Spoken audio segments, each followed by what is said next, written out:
Netaji Subhash medical college and hospital, multi speciality 350 bedded hospital, अनुभवी doctors and trained paramedical staff, 24 hours emergency services. Netaji Subhash medical college and hospital, Amhara Bihta, Patna. Bihar में 15 साल में स्वास्थ्य budget 50 गुना बढ़ा है, जबकि परिवार ने अपनी संपत्ति को 50 गुना बढ़ाया।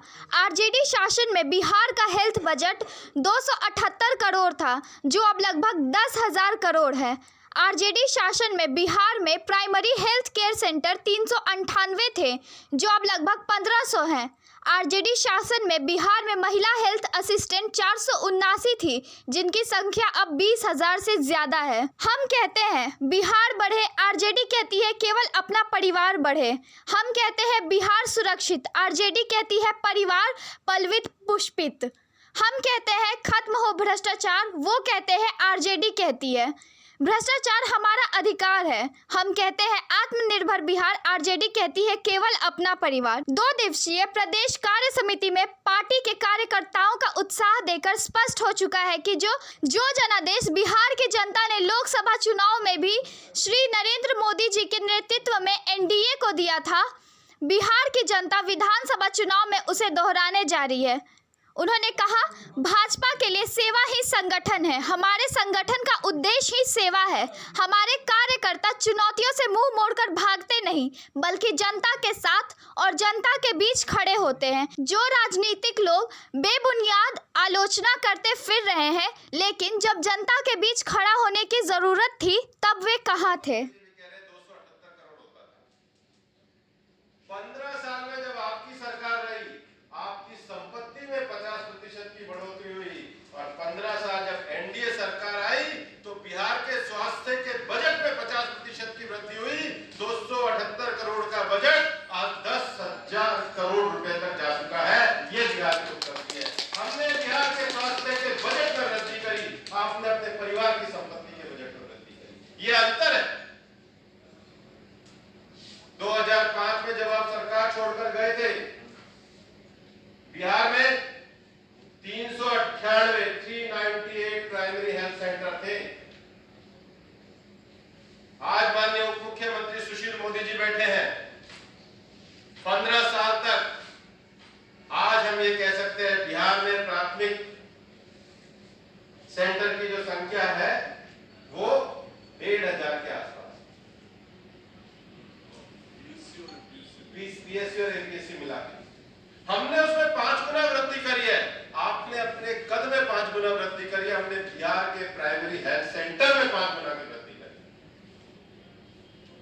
2005 में बिहार में केवल 479 महिला हेल्थ असिस्टेंट थी। इस साल से हिंदुस्तान में दुनिया बदल गई है, दुनिया का नक्शा बदल गया है। दुनिया के नक्शे में शिक्षा का परिवर्तन आना चाहिए। नई शिक्षा नीति को लेकर के इसी समय प्रधानमंत्री जी आए। हमने देश के लिए नए प्रायोरिटी के सेक्टर तय किए।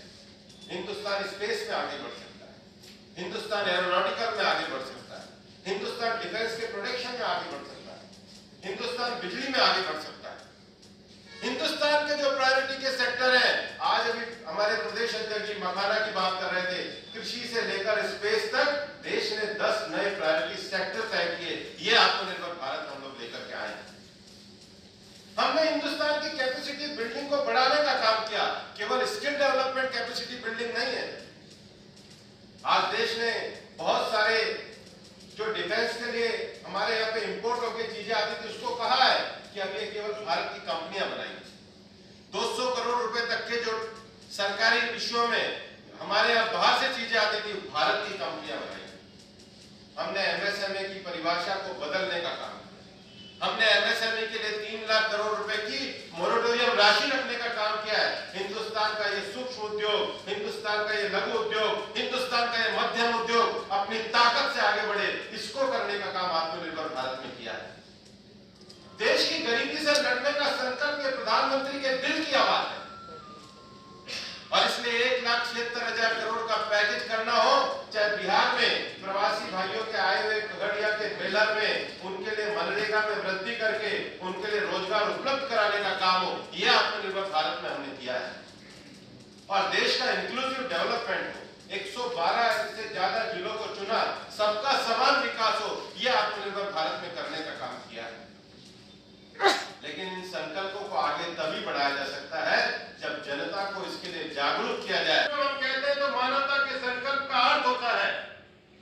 कि किसी भी दुनिया में रहने वाले अल्पसंख्यक लोगों को उनके जीवन के सुरक्षित अधिकार मिले। भारत के विभाजन के समय जो हमारे पड़ोसी देश के अल्पसंख्यक हैं, उनके अधिकारों को छीनने का जब काम किया तो उनको सिटीजनशिप अमेंडमेंट एक्ट में देने का काम ये हमारी सरकार ने किया। लेकिन इतना ही नहीं, देश के टैक्स का रिफॉर्म हो, देश के एग्रीकल्चर सेक्टर का रिफॉर्म हो, देश की शिक्षा नीति का रिफॉर्म हो, देश में नए प्रायोरिटी सेक्टर तय करने का काम हो और हिंदुस्तान की अर्थव्यवस्था को बढ़ाने के लिए संकट के समय में भी 20 लाख करोड़ रुपए का पैकेज देकर आत्मनिर्भर भारत को आगे बढ़ाने का विषय हो। एक साल में, इस पूरे दूसरे कार्यकाल के एक साल में प्रधानमंत्री जी ने आगे बढ़ाने का काम किया है। और लोकतंत्र में ये सब बातें आनी चाहिए। लोकतंत्र में हर पार्टी को यह अधिकार है कि अपने राजकाज की, अपने विषयों की, अपने बातों को जनता के सामने रखे और इसलिए जनता के सामने हमने प्रस्ताव के माध्यम से रखा है। मैं तो कार्यकारिणी में इस बात की बधाई देना चाहूंगा कि हमारी कार्यकारिणी में कल नंदकिशोर जी ने प्रस्ताव रखा और बहुत अच्छे तरीके से माननीय सुशील मोदी जी ने, मंगल पांडे जी ने, गिरिराज जी ने, रविशंकर प्रसाद जी ने उस राजनीतिक प्रस्ताव की अपने अपने तरीके से बहुत अच्छी व्याख्या करी। ये प्रस्ताव आज हमारे सामने है। बिहार में कोरोना का संकट है, प्राकृतिक आपदा के कारण बाढ़ का संकट है। आज प्रेम कुमार जी ने प्रस्ताव रखा और नित्यानंद जी ने उस पर विषय रखा। हम कार्यकर्ताओं को, इन पार्टी के नेताओं ने जो हमारे सामने विचार रखा है, उससे एक नई ताकत, ऊर्जा, जानकारी मिली है। लेकिन इस जानकारी के लिए जनता के साथ जुड़कर संवाद का काम ये हमको करने का काम है। ये आने वाले समय में हमको करने का काम है। और जहां सरकार का लॉकडाउन है, वहां उसके सरकार के बनाए हुए पूरे मानक और नियमों को पालन करते हुए, सोशल डिस्टेंसिंग करते हुए, लोगों की चिंता करते हुए, अपने स्वास्थ्य की और लोगों के स्वास्थ्य की चिंता करते हुए पार्टी के कार्यक्रमों को चलाने की जिम्मेदारी हम कार्यकर्ताओं की बनेगा। और आने वाले चुनाव में हमारा ये सौभाग्य है कि महाराष्ट्र के पूर्व मुख्यमंत्री देवेंद्र जी का पूरा साथ हमको मिलने वाला है।